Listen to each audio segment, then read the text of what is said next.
We listen, we don't judge. We listen, no judgment, please. Indaba ka-Anonymous osibhalele namhlanje ifundeka kanje. Ngiboshwe ngina-16 years, ngatoka ngaze ngaba na-23 years, okuyilapho abangigweba khona 15 years. Ngikhule ngiyingane ethanda izinto zabantu abadala, okungangokuthi ngangize nginyonyobe ngiyobheka ubhuti wami nentombi yakhe ukuthi benzani. Kuthe ngelinye ilanga ngama ewindini sekuhwalele ngabona ubhuti wami nentombi yakhe benza ucansi. Nami ngase ngizitshela ukuthi ngizothola intombi. Nangempela ngayifuna ngayithola intombi ihamba umhlanga. Kwathi ngelinye ilanga ngayicela ukuthi ingivakashele. Nangempela yavuma ukuzongivakashela. Ngalala nentombi yami eyayina-14 years, mina ngino-16 years, sivumelene. Ngaleyo nkathi intombi yami ibiyivijini ngoba vele beyihamba umhlanga. Savumelana ngayo yonke into salala. Into eyenzeka sahlala kakhulu endlini kwaze kwaba munyama. Ithe intombi yami masiya ekhaya kubo, kanti uma wayo usebuyile emsebenzini. Yayingayenzanga imisebenzi yasendlini ngalolo suku. Uma wayo mayeyishaya eyibuza iphumaphi, bese iyasho ukuthi iphuma kimi. Ngokusho kwayo intombi yami ithi yayizama ukuzivikela, yathi kumawayo mina bengiyivalile. Singomakhelwane-ke vele nalo mama, uyazi ekhaya. Shuthi umama wentombi ayibuze bengiyivalele ngiyenzani, yasaba ukuchaza. Uma wayo wachubeka wayishaya, wabese eyikhumulisa iphenti, wafica kunegazi entombazaneni. Asuke lo mama eze ekhaya eshunqa. Ekhaya usisi wami omdala ubenamabhizinisi enemali endaweni aziwa. Lo mama mayefika ekhaya wangakhulumi nabantu abadala, kodwa wayokhuluma nosisi wami omdala. Wamutshela ukuthi sengilale nengane yakhe, kanti futhi uyazi ukuthi ingane yakhe ihamba umhlanga. So udinga ukuthi amunikeze u-25,000 kuze angayi emaphoyiseni. Usisi wami wathi wayezitshela ukuthi uyadlala ngoba uyamazi uzithandela utshwala lo mama.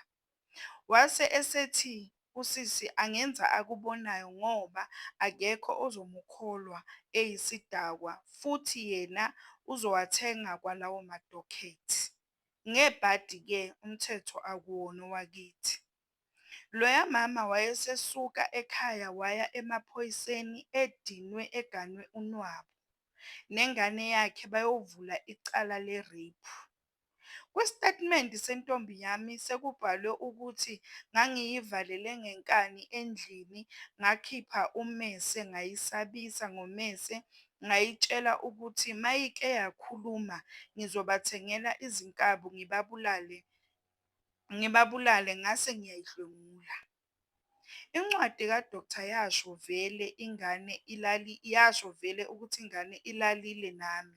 I-DNA vele ikhomba mina ngoba ukuthi silalile angikaze ngikuphike, okokuthi ngimufostile engangingakwazi. Kodwa masifika enkantolo intombazane yakofakazela ngempela ukuthi ngiyisabise ngomese. Ngagwetshwa kanjalo.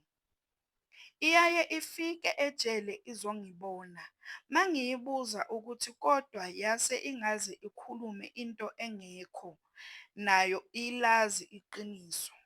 Ikhala ngokuthi umama wayo wayeyithembise ukuthi uzoyixosha futhi uzoyihlambalaza nasezintombini nakumphakathi wabo mayingasho lokhu athi ayikusho. Yase futhi iphathwa kabi nayisenzo sikaSisi ngoba kushuthi babebheke imali. Kangangokuthi waye-ready nokuya emsakazweni ukuyobika lo daba ukuze azobonisa usisi wami ukuthi imali angeke ithenge izwe lonke.